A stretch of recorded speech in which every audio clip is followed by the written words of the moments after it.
ಕಾಂತಾರ ಅಧ್ಯಾಯವನ್ನರ ಅಬ್ಬರ ಇನ್ನೂ ಕಮ್ಮಿಯಾಗಿಲ್ಲ. ಇದರ ನಡುವೆ ಆ ಒಂದು ಚಿತ್ರದ ಬಗ್ಗೆ ತುಳುಕೂಟದಿಂದ ಒಂದು ಬೇಸರ ವ್ಯಕ್ತವಾಗಿದೆ. ಆ ಬೇಸರ ಯಾಕೆ, ಏನು, ಎತ್ತ ಎಲ್ಲ ಮಾತಾಡೋದಕ್ಕೆ ನನ್ನ ಜೊತೆಲಿ ತುಳುಕೂಟ ಬೆಂಗಳೂರಿನ ಅಧ್ಯಕ್ಷರಾದಂಥ ಸುಂದರರಾಜ್ ಅವರಿದ್ದಾರೆ. ಏನು ಹೇಳ್ತಾರೆ ಎಲ್ಲ ಮಾತಾಡಿಸ್ತಾ ಹೋಗ್ತೀನಿ.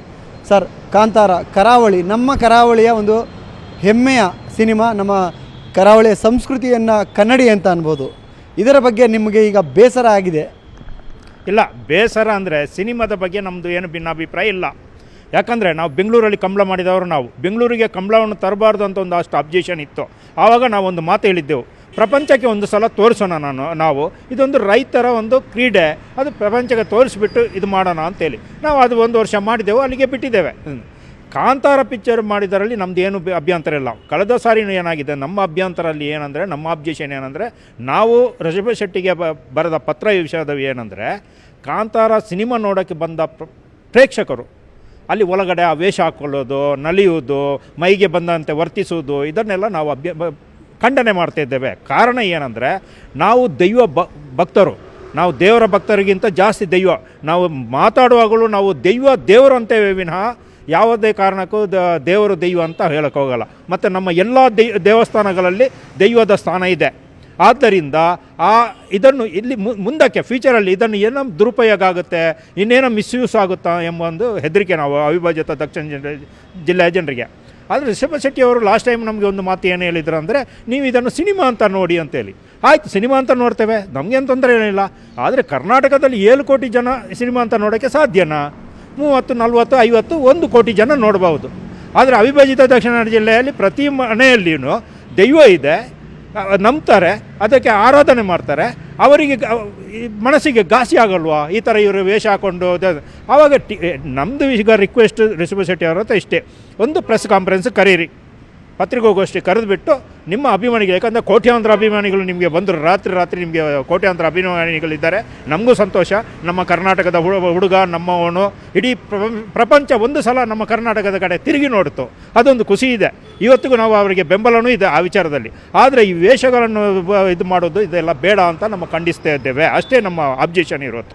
ಸರ್, ಇದರ ನಡುವೆ ಒಂದು ಥಿಯೇಟ್ರ್ಗಳ ಮುಂದೆ ಇರ್ಬೋದು ಅಥವಾ ಸಿನಿಮಾ ನೋಡಬೇಕಾದಂಥ ಸಂದರ್ಭದಲ್ಲಿ ನಮ್ಮ ಮೇಲೆ ದೈವ ಬಂತು ಅನ್ನುವ ಥರ ಉಚ್ಚಾಟ ಮಾಡುವಂಥ ಕೆಲವು ವ್ಯಕ್ತಿಗಳು ಸೋಷಿಯಲ್ ಮೀಡಿಯಾದಲ್ಲಿ ಅವರ ವೈರಲ್ ಆಗುವ ಉದ್ದೇಶದಿಂದ ಈ ರೀತಿ ಮಾಡ್ತಾ ಇದ್ದಾರೆ ಅಥವಾ ಏನು ಅಂತ ಸರ್?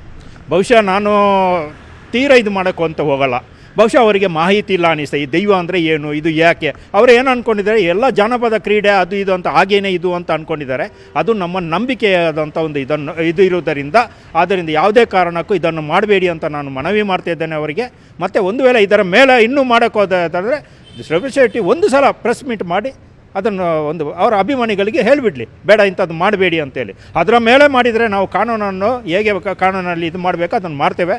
ಕಳೆದ ವರ್ಷ ಹೀಗೇನೆ ಆಯಿತು. ಆವಾಗ ನಾವು ಕಮಿಷನರ್ ಅವರನ್ನು ಹೋಗಿ ಭೇಟಿ ಮಾಡಿದೆವು. ಆವಾಗ ಕಮಿಷನರ್ ಒಂದು ಸುತ್ತೋಲೆ ಕಳಿಸಿದರು, ಯಾವುದೇ ಇದು ನೀವು ಮೆರವಣಿಗೆ ಇದರಲ್ಲಿ ಭೂತದ ವೇಷವನ್ನು ಹಾಕುವಂಗಿಲ್ಲ, ಒಂದು ವೇಳೆ ಹಾಕಿದರೆ ಕೇಸ್ ಹಾಕ್ತೇವೆ ಅಂತ ಹೇಳಿದರು. ಆಮೇಲೆ ನಡೆದಿಲ್ಲ. ಅದಕ್ಕೋಸ್ಕರ ನಾವು ಕಮಿಷನರಿಗೆ ಅಭಿನಂದನೆಯನ್ನು ಸಲ್ಲಿಸ್ತೇವೆ. ಈ ಸಲನೂ ಒಂದು ವೇಳೆ ಇದು ಮುಂದುವರಿದರೆ ನಾವು ಕಮಿಷನರ್ನ ಒಂದು ಸಲ ಭೇಟಿ ಮಾಡ್ತೇವೆ, ಅವ್ರು ಏನು ಹೇಳ್ತಾರೆ ನೋಡ್ತೇವೆ. ಆದರೆ ಇದು ಸಮಸ್ಯೆ ಅಲ್ಲಿ ಮಾತ್ರ ಅಲ್ಲ, ಅದನ್ನು ನಾವು ಅರ್ಥ ಮಾಡ್ಕೊಳ್ಬೇಕು. ನಾವು ತಮಿಳುನಾಡಲ್ಲಿ ಇದೇ ಸಮಸ್ಯೆ ಇದೆ ಈ ಪಿಕ್ಚರ್ ಬಗ್ಗೆ, ಕೇರಳದಲ್ಲಿದೆ, ಆಂಧ್ರದಲ್ಲಿದೆ. ಈ ಸಮಸ್ಯೆ ಇರುವುದರಿಂದ ಅದು ಸ್ವಲ್ಪ ಬೇರೆ ರೀತಿಯಲ್ಲಿ ಈಗ ಅದನ್ನು ಹೋಗಬೇಕು. ಆದರೆ ನಾವು ಕಾನೂನನ್ನು ಕೈಗೆತ್ತಿಕೊಳ್ಳೋದಿಲ್ಲ, ಕಾನೂನನ್ನು ಹೇಗೆ ಉಪಯೋಗಿಸ್ಕೊಂಡು ಅದನ್ನು ಮಟ್ಟ ಹಾಕಬೇಕು ಅಂತ ನೋಡ್ತೇವೆ. ಯಾಕಂದರೆ ನಮಗೆ ನಮ್ಮ ಎದುರುಗಡೆ ಧರ್ಮಸ್ಥಳದ ಸಮಸ್ಯೆ ಇದೆ, ಅದು ಶುರುವಾಗಿದೆ ಈಗೇನೆ. ಈಗ ನಮ್ಮ ನಾಳೆ ಭೂತ ದೈವಗಳ ಮೇಲೆ ಇದನ್ನೇ ಮಾಡಿಕೊಂಡು ಬಂದರೆ ಇವರು ನಮ್ಮ ನಂಬಿಕೆಯ ಮೇಲೆ ಘಾಸಿ ಆಗೋಲ್ವಾ, ನಮಗೆ ಹೆದರಿಕೆ ಆಗೋಲ್ವಾ? ಅದನ್ನು ಯೋಚನೆ ಮಾಡಬೇಕು ತಾನೆ. ಪೊಲೀಸ್ ಡಿಪಾರ್ಟ್ಮೆಂಟನ್ನು ಯೋಚನೆ ಮಾಡಬೇಕು, ಇವಾಗಲೇ ಇದನ್ನು ಸ್ವಲ್ಪ ಅವಾಯ್ಡ್ ಮಾಡಬೇಕು, ಆದಷ್ಟು ಕಂಟ್ರೋಲ್ ಮಾಡಬೇಕು, ಇದು ಮಾಡಬೇಕು ಅಂತ ನಮ್ಮ ಮನವಿ. ಸೊ ಈಗ ಆಲ್ರೆಡಿ ಥಿಯೇಟ್ರ್ಗಳ ಮುಂದೆ ದೈವದ ರೀತಿಯಲ್ಲೇ ಒಂದು ವೇಷಭೂಷಣ ಮಾಡ್ಕೊಂಡು ಬಂದು ಕ್ಲೈಮ್ಯಾಕ್ಸ್ ಸೀನಲ್ಲಿ ನಾವು ನೋಡಿದ್ದೀವಿ, ರಿಷಭ್ ಶೆಟ್ಟಿ ಅವರ ದೈವ ಮೈ ಮೇಲೆ ಬಂದಂಥ ಸಂದರ್ಭದಲ್ಲಿ ಅವರು ಯಾವ ರೀತಿ ಅನುಕರಣೆ ಮಾಡಿ ಅದೇ ರೀತಿಯಾಗಿ ಅನುಕರಣೆ ಮಾಡಿ ಸೌಂಡ್ ಮಾಡುವಂಥ ಪ್ರಯತ್ನ ಮಾಡ್ತಾರೆ. ಅಂಥ ಕಿಡಿಗಡಿಗಳು ಅಂತಲೇ ಅನ್ಬೋದು ಅವ್ರನ್ನ. ಅವ್ರಿಗೆ ಏನು ಹೇಳೋಕ್ಕೆ ಇಷ್ಟಪಡ್ತೀರಾ? ಅದೇ ಅವರಿಗೆ ನಾನು ಹೇಳ್ತಾ ಇರೋದು, ನಾವು ಈಗ ಕಮಿಷನರ್ ಒಂದು ವೇಳೆ ಇದು ನಿಲ್ಲಿಲ್ಲ ಅಂದರೆ ಕಮಿಷನರನ್ನು ಹೋಗಿ ಭೇಟಿ ಮಾಡ್ತೇವೆ, ಈ ಥರ ಅವರಿಗೆ ಮನವಿ ಸಲ್ಲಿಸ್ತೇವೆ, ಅವರು ಏನು ಮಾಡ್ತಾರೆ ಅಂತ ನೋಡ್ತೇವೆ. ಮತ್ತು ಥಿಯೇಟರ್ನವರಷ್ಟೇ, ಥಿಯೇಟ್ರ್ ಓನರ್ಗಳು ಯಾವುದೇ ಕಾರಣಕ್ಕೂ ಈ ಥರ ವೇಷಭೂಷಣ ಹಾಕ್ಕೊಂಡು ಬಂದವ್ರನ್ನ ಥಿಯೇಟ್ರ್ ಒಳಗಡೆ ಬಿಡಬಾರ್ದು. ಈಗ ಬಾಕಿ ಇದರಲ್ಲಿ ಬಿಡ್ತಾರ? ಬಾಕಿ ಇದಕ್ಕೆ ವಿಧಾನಸೌಧದ ಒಳಗಡೆ ಹೋಗ್ಬೇಕಂದ್ರೆ ಈಗೇನೇ ಇರಬೇಕು, ಈಗೇನೇ ಇದು ಮಾಡಬೇಕು ಅಂತೆಲ್ಲ ಇದೆ. ಇದು ಹೇಗೆ ಥಿಯೇಟ್ರ್ ಒಳಗಡೆ ಇವರನ್ನೆಲ್ಲ ಬಿಡ್ತಾರೆ? ಬಿಡಬಾರ್ದು. ಆದ್ದರಿಂದ ನಾವು ಇನ್ನೊಂದು ಸಲ ನಾನು ರಿಷಭ್ ಶೆಟ್ಟಿ ಅವರಿಗೆ ಮನವಿ ಮಾಡ್ತಾ ಇರೋದು, ದಯವಿಟ್ಟು ಒಂದು ಪ್ರೆಸ್ ಮೀಟಿಗೆ ಮಾಡಿ. ಯಾಕಂದರೆ ಪ್ರೆಸ್ ಮೀಟ್ ಮಾಡಿದರೆ ಇದು ಸ್ಪ್ರೆಡ್ ಆಗುತ್ತೆ, ಮತ್ತು ನಿಮ್ಮ ಅಭಿಮಾನಿಗಳನ್ನು ಉಳಿಸ್ಕೊಳ್ಳಿ. ಯಾಕಂದರೆ ಇದ್ದಕ್ಕಿದ್ದಂಗೆ ನಿಮಗೆ ಅಭಿಮಾನಿಗಳಾಗಿದ್ದಾರೆ, ಅವರನ್ನು ಉಳಿಸ್ಕೊಳ್ಳಿ. ಬೇಕು ನೀವು ನಿಮ್ಮಿಂದಾಗಿ ನಮ್ಮ ಕರ್ನಾಟಕಕ್ಕೊಂದು ಹೆಸರು ಬಂತು, ಅದರಲ್ಲಿ ನಾವು ಖುಷಿಯಲ್ಲಿ ಇದ್ದೇವೆ. ಅದನ್ನು ದೈವವನ್ನೊಮ್ಮೆ ತೋರಿಸಿ. ಮತ್ತು ಸಿನಿಮಾಕ್ಕೂ ನಮಗೂ ಯಾವುದೇ ಸಂಬಂಧ ಇಲ್ಲ. ನಾವು ಸಿನಿಮಾದ ಬಗ್ಗೆ ಅಭ್ಯಂತರನೂ ಇಲ್ಲ. ನಮ್ಮ ಅಭ್ಯಂತರ ಇರೋದು ಈ ವೇಷಭೂಷಣ ಮತ್ತು ಅಲ್ಲಿ ಏನೋ ಮೈಗೆ ಬಂದಾಗ ಅವನ ಮೈಗೆ ಬಂದವನಿಗೆ ಒಮ್ಮೆ ನಮ್ಮ ಎದುರುಗಡೆ ಬರಲಿ, ಅವನ ಮೈಗೆ ಬಂದವನನ್ನು ನಮ್ಮ ಎದುರು ಕರ್ಕೊಂಡು ಬರಲಿ.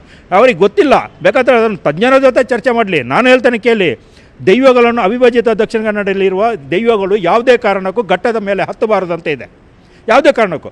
ಆದರೂ ಪ್ರಯತ್ನ ಪಟ್ಟರು, ಬೆಂಗಳೂರಲ್ಲಿ ಒಂದು ಸಲ ಮಾಡಿದರು, ಫೈಲಾದರು. ಆಮೇಲೆ ಅವ್ರಿಗೆ ಬಿಡಲಿಲ್ಲ ಅವರು. ಆಮೇಲೆ ಮೈಸೂರು ತಗೊಂಡೋದ್ರು ಈ ದೈವಗಳನ್ನು, ಅದು ಆಗಲಿಲ್ಲ. ಮತ್ತು ರಾಜ್ಯನ ದೈವಗಳನ್ನೆಲ್ಲ ಸಾಧ್ಯನೇ ಇಲ್ಲ, ಅದು ಮುಟ್ಟೋಕ್ಕೂ ಆಗ್ತಾಯಿಲ್ಲ ಯಾರ ಕೈಯಲ್ಲಿ. ಮತ್ತು ಕೆಲವು ದೈವಗಳಲ್ಲಿ 7-8 ಥರದ ದೈವಗಳಿವೆ, 101,000 ದೈವಗಳು ಇದ್ದಾವೆ. ಅದರ ಬಗ್ಗೆ ಮಾಹಿತಿ ಇಲ್ಲದರಿಂದ ಹಾಗೆ ಮಾಡಿಕೊಂಡ್ರೆ ಅನ್ನಿಸ್ತೆ. ಕೈ ಮುಗಿದು ಕೇಳ್ತೇನೆ, ಅಂಥದ್ದೆಲ್ಲ ಮಾಡಬೇಡಿ. ಒಂದು ಒಳ್ಳೆ ನಮ್ಮ ಕರ್ನಾಟಕದ ಯುವಕ ಒಂದು ಒಳ್ಳೆ ಸಿನಿಮಾವನ್ನು ತೆಗೆದ, ಪ್ರಪಂಚಕ್ಕೆ ತೋರಿಸಿದ, ಅದರಲ್ಲಿ ಖುಷಿ ಪಡೋಣ. ಕಾಂತಾರ ಬಂದಾಗೂ ಕೂಡ ಈ ರೀತಿಯಾದಂಥ ಒಂದು ಸಮಸ್ಯೆ ಇತ್ತು. ಈಗ ಒಂದು ಬಂದಾಗೂ ಕೂಡ ಸಮಸ್ಯೆ, ಆಗಲೂ ಕೂಡ ಮನವಿ ಮಾಡಿದಿರಿ, ಈಗಲೂ ಕೂಡ ಮನವಿ ಮಾಡ್ತಿದ್ದೀರಿ. ಮಧ್ಯಾಹ್ನ 2 ಕೂಡ ಬರುತ್ತೆ ಅನ್ನುವಂಥ ಹಿಂಟ್ ಕೊಟ್ಟಿದ್ದಾರೆ. ನಿಮ್ಮ ಮನವಿಗೆ ಪೂರಕವಾದಂಥ ರೆಸ್ಪಾನ್ಸ್ ಬರ್ತಿದೆಯಾ? ಅದು ನೋಡೋಣ, ನಾನು ಏನಾಗುತ್ತೆ ನೋಡಿ. ಈಗ ಕಳೆದ ಬಾರಿ ಇದ್ದಾಗುವಾಗ ನಾವು ಹೇಳಿದಲ್ವ, ಕಮಿಷನರನ್ನು ಭೇಟಿ ಮಾಡಿದೆವು. ಆವಾಗ ಕಮಿಷನರ್ ಈ ಥರ ಸುತ್ತೋಲೆ ಕಳಿಸಿದ್ರು, ಇಡೀ ಎಲ್ಲಿ ನಡೆದಿಲ್ಲ. ಆಮೇಲೆ ಹಾಗೆಯೇ ಈ ಸಲ ನಡೆಯೋದು ಇರಬಹುದು ಅಂತ ಅಂದ್ಕೊಂಡಿದ್ದೇವೆ. ನಾವು ಆಶಯದಲ್ಲಿರೋಣ, ಇದು ಮಾಡೋದನ್ನ. ಆದರೆ ಹಾಗಂತ ಇಲ್ಲಿಗೆ ನಾವು ಕಾನೂನನ್ನು ಕೈಗೆತ್ತಿಕೊಳ್ಳೋಕ್ಕೆ ಕೆರಡಿಲ್ಲ, ಕಾನೂನು ಹೋರಾಟವನ್ನು ಮಾಡ್ತೇವೆ ಮುಂದಕ್ಕೆ. ಅಧ್ಯಾಯ 2 ಬರುತ್ತೆ. ಸೊ ಒಂಬಳೆ ಫಿಲಮ್ಸ್ನಲ್ಲಿ ಅದು ಕೂಡ ಬರೋದ್ರಿಂದ ನಿರ್ಮಾಪಕರಿಗೆ ಏನಾದರೂ ಮನವಿ ಮಾಡ್ತೀರಾ? ಇಲ್ಲ, ನಿರ್ಮಾಪಕರು ನಮ್ಮ ಪಕ್ಕದ ಜಿಲ್ಲೆಯವರು, ಮಂಡ್ಯದವರು. ಭಾಳ ಚಿಕ್ಕದಿಂದ ನಾನು ನೋಡಿದವನು. ಅದನ್ನು ಪಾಪ ಅವರು ಏನೋ ಒಂದು ಒಳ್ಳೆ ಪಿಕ್ಚರ್ ತೆಗೆದ್ರು, ಅದು ಪ್ರಪಂಚದ 11ನೇ ಪ್ರೊಡ್ಯೂಸರ್ ಅಂತೆ, ಅದೂ ಇದೆ. ಹಾಗೆಯೇ ಇರಲಿ, ನಮ್ಮ ಕರ್ನಾಟಕದವರೊಂದು ಹೆಮ್ಮೆ ಇರಲಿ ನಮಗೆ. ಅವರ ಬಗ್ಗೆ ನಮಗೇನು ಅದರದ್ದು ಇದಿಲ್ಲ. ಅವರಿಗೂ ಮನವಿ ಮಾಡ್ತಾ ಇರೋದು ಅಂದರೆ ಅದನ್ನು ಸ್ವಲ್ಪ ನಾಯಕ ನಟನಿಗೆ ತಿಳಿಸ್ಬಿಟ್ಟು ಈಗೇನೆ ಅದನ್ನೊಂದು ಅವಾಯ್ಡ್ ಮಾಡಿ ಅಂತೇಳಿ ನನ್ನೊಂದು ಮನವಿ. ಇನ್ನೊಂದು ಹೇಳಿದ್ರು ಸರ್, ದೈವ ಯಾರಿಗೂ ಕೂಡ ಅಷ್ಟು ನೀಟಿಯಾಗಿ ಆ ಥರ ಅದಕ್ಕೆ ಸಾಧ್ಯ ಇಲ್ಲ. ಯಾಕೆ ಯಾವ ರೀತಿ ಆಗ್ತಾರಂತ ಒಂದು ಉಚ್ಚಾಟ ಮಾಡ್ತಿದ್ದಾರೆ, ಅವ್ರು ನನ್ನ ಮುಂದೆ ಕರ್ಕೊಂಡು ಬನ್ನಿ ಅನ್ನುವಂಥದ್ದು ಹೇಳಿದ್ರಿ. ಆ ದೈವದ ಅರಿವಿಲ್ಲದವ್ರಿಗೆ ಏನು ಹೇಳ್ತೀರಾ? ಅದೇ, ಅವರು ತಜ್ಞರ ಜೊತೆ ಅರಿವಾಗಲಿ. ಮತ್ತು ಥಿಯೇಟ್ರ್ ಮಾಲೀಕರು, ವಾಚ್ಮೆನ್ ಅಲ್ಲಿ ಇರ್ತಾರಲ್ಲ, ಯಾವುದೇ ಕಾರಣಕ್ಕೆ ಈ ಥರ ವೇಷಭೂಷಣ ಹಾಕಿಕೊಂಡು ಬಂದವರು ಒಳಗಡೆ ಬಿಡೋಬೇಡಿ.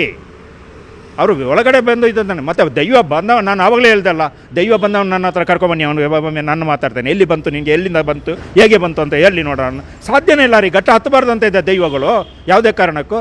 ಪ್ರಯತ್ನ ಪಟ್ಟವರು ಫೈಲಾಗಿ ಮನೆಯಲ್ಲಿ ಸುಮ್ಮನೆ ಕೂತಿದ್ದಾರೆ, ಅದರ ಸಾಹಸ ಒಂದು ಬೇಡ ಅಂತೇಳಿ. ಅಂಥದ್ರಲ್ಲಿ ಇಂಥದ್ದನ್ನೆಲ್ಲ ಇದು ನನಗೆ ಹೆದರಿಕೆ ಆಗ್ತಾ ಇರೋದೇನೆಂದರೆ, ನಮ್ಮ ಸಂಸ್ಕೃತಿ ಮೇಲೆ ಎಲ್ಲಿ ದಾಳಿ ಆಗುತ್ತೆ ಎಂಬುದು ಹೆದರಿಕೆ. ಫ್ಯೂಚರಲ್ಲಿ ಇದನ್ನೇ ಒಂದು ವೃತ್ತಿಯ ಇದೆಲ್ಲ ಮಾಡ್ಕೊಂಡು ಹೋದರೆ ಹೇಗೆ ಅಂತೇಳಿ. ಮತ್ತು ಧರ್ಮಸ್ಥಳ ವೀರೇಂದ್ರ ಹೆಗ್ಡೆ ಅವರ ಹತ್ರ ಇವರ ಪರ್ಮಿಷನ್ ಕೇಳಿದಾರಂತೆ. ಅದೆಲ್ಲ ಇವ್ರಿಗೆ ಗೊತ್ತಿಲ್ಲ. ಒಂದು ದೈವದಲ್ಲಿ ಏನಾದರೂ ವ್ಯತ್ಯಾಸ ಆಯ್ತಂದರೆ ಅಲ್ಲಿ ಇವರ ಅದಕ್ಕೆ ಸಂಬಂಧಪಟ್ಟವರು ಮತ್ತು ತಜ್ಞರು ಏನು ಹೇಳ್ತಾರೆ ಅಂದರೆ, ಧರ್ಮಸ್ಥಳದಲ್ಲಿ ಹೋಗಿ ಹರಕೆ ಹೇಳ್ಕೊಳ್ಳಿ, ಅವ್ರ ಹತ್ರ ಕೇಳಿ ಅಂತೇಳಿ. ಪ್ರತಿ ಸೋಮವಾರ ಧರ್ಮಸ್ಥಳ ವೀರೇಂದ್ರ ಹೆಗ್ಡೆ ಅವರು ನೋಡಿ ಹೀಗೆ ಮಾಡಿ ಅಂತ ಹೇಳ್ತಾರೆ, ಡೈರೆಕ್ಷನ್ ಕೊಡ್ತಾರೆ. ಇವರು ಪಿಕ್ಚರ್ ತೆಗೆಯುವಾಗ ಅವ್ರ ಹತ್ರ ಹೋಗಿ ಕೇಳಿದಾರಂತೆ, ಅವ್ರು ಹೀಗೆ ಮಾಡಿ ಅಂತ ಹೇಳಿದಾರಂತೆ. ಆದ್ದರಿಂದ ನಮ್ಮದು ಸಿನಿಮಾದ ಬಗ್ಗೆ ಯಾವುದೇ ಕಂಪ್ಲೇಂಟ್ ಆಗಲಿ, ಯಾವುದೇ ದೂರ ಆಗಲಿ, ಯಾವುದೇ ಇದು ಹಾಗೆ ಇಲ್ಲ. ಅಂಥ ನಮ್ಮ ಇವನನ್ನು ನಾವು ಕಳ್ಕೊಳ್ತೇವೆ ಅಷ್ಟೇ. ನಾಯಕ ನಟನೂ ನಾವೇನಾದರೂ ಮಾಡೋಕ್ಕೋದ್ರೆ ಅಂಥ ಒಬ್ಬ ಪ್ರತಿಭಾವಂತ ನಾಯಕ ನಟನನ್ನು ಕಲ್ತ್ಕೊಳ್ತೇವೆ, ಇನ್ವೆಸ್ಟ್ ಮಾಡುವಂಥ ಪ್ರೊಡ್ಯೂಸರನ್ನು ಕಲ್ತ್ಕೊಳ್ತೇವೆ. ಅಂಥವ್ರು ಇದ್ದಾರಲ್ಲ, ಒಮ್ಮೆ ಕರ್ನಾಟಕವನ್ನು ಇಡೀ ಪ್ರಪಂಚ ಒಮ್ಮೆ ತಿರುಗಿ ನೋಡ್ತಲ್ಲ, ಅದೇ ಖುಷಿ ವಿಚಾರ. ನಿಮ್ಮ ಲೆಟ್ರು ರಿಷಬ್ ಶೆಟ್ಟಿ ಅವರಿಗೆ ತಲುಪಿದೆಯಾ ಸರ್? ತಲುಪಿದೆ ಅಂತ ನಾವು ಅಂದ್ಕೊಂಡಿದ್ದೇವೆ, ಆದರೆ ನನಗೆ ಇನ್ನೂ ರಿಪ್ಲೈ ಬರಲಿಲ್ಲ. ನನಗೆ ಬೇಡ, ಅವರು ಅದು ಪ್ರೆಸ್ಸಲ್ಲಿ ಹೇಳಿಬಿಡಲಿ, ನಮಗೇನದು ಪರ್ಸನ್ ಆಗಿ ಬಂದು ಹೇಳುವಂಥ ಅವಶ್ಯಕತೆ ಏನಿಲ್ಲ.